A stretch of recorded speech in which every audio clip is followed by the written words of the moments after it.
Attention in the last few days has been turned to the academic environment in Akoka, Lagos. The University of Lagos is hosting its 50th Convocation ceremony. It's day 3 of the ceremonies, and as has characterized the previous days, a procession heralds activity in this auditorium.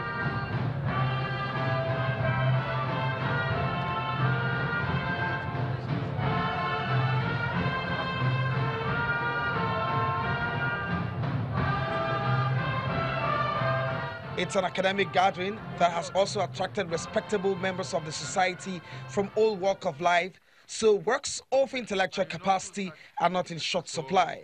I want to enjoin our graduates of today that as you are going into the larger space to propagate the image of the University of Lagos, make sure you contribute your quota to the continued progress of the institution.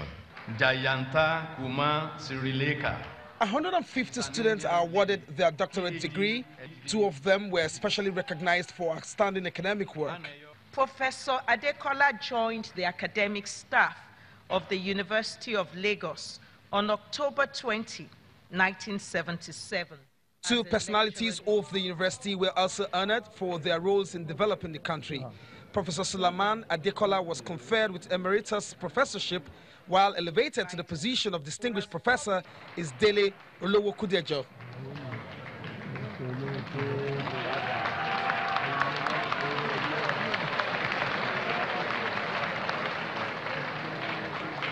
And to the big 3, the honorary doctorate degrees bestowed on Alhaji Lateef Okunnu, a former federal minister, Dr. Daniel Olukoya, General Overseer, MFM, and founder, Mountaintop University, then Mr. Jim Ovia, businessman and founder, Zenith Bank PLC.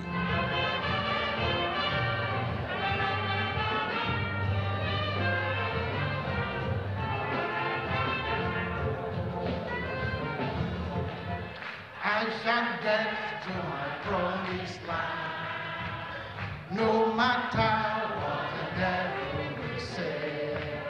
I shall get to my promised land. And their responses simply on point. Too many of our politicians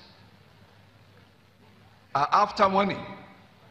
I challenge you young persons, you young graduates. You are going to the world not in pursuit of money, but as a result of the education you received from this great institution to serve this country.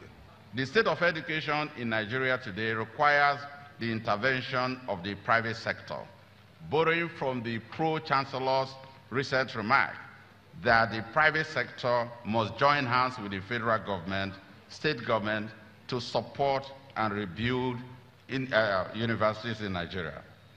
The federal and state government cannot do it alone. I now call on the private sector to support the improvement of education in Nigeria. This award is for the youth.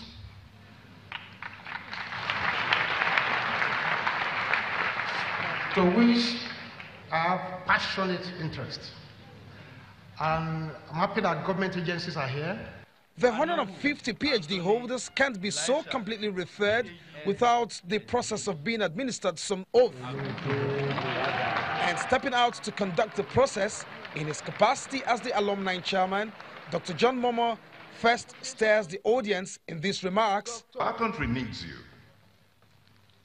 You graduates and the men who have joined our alumni today, or who will be doing so momentarily, and so does the University of Lagos Alumni Association. There cannot be a finer example of a prestigious association than the UNILAG Alumni Association of Nigeria. As brand ambassadors of UNILAG, the world awaits your manifestation.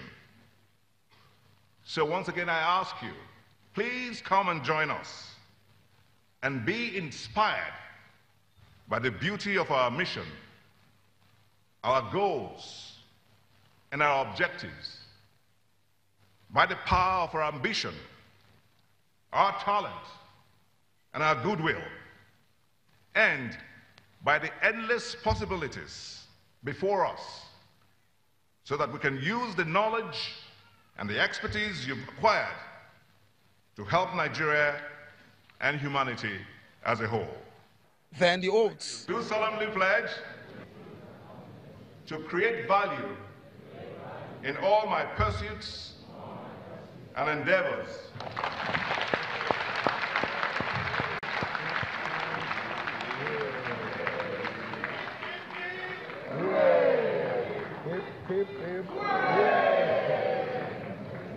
Two issues resonate through the event: the call for more funding for education and the need for a higher moral standards for the youths.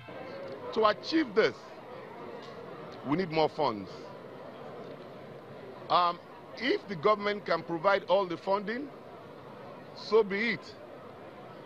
If the government cannot, then the private sector and all stakeholders must join in the provision of the funds. What we cannot afford is to wait till the funds are provided by anybody. We must look for the funds in all ways possible to have a sound educational system. Is the Jubilee edition of the institution's convocation, but by no means the last. Olu Phillips, Channels Television News.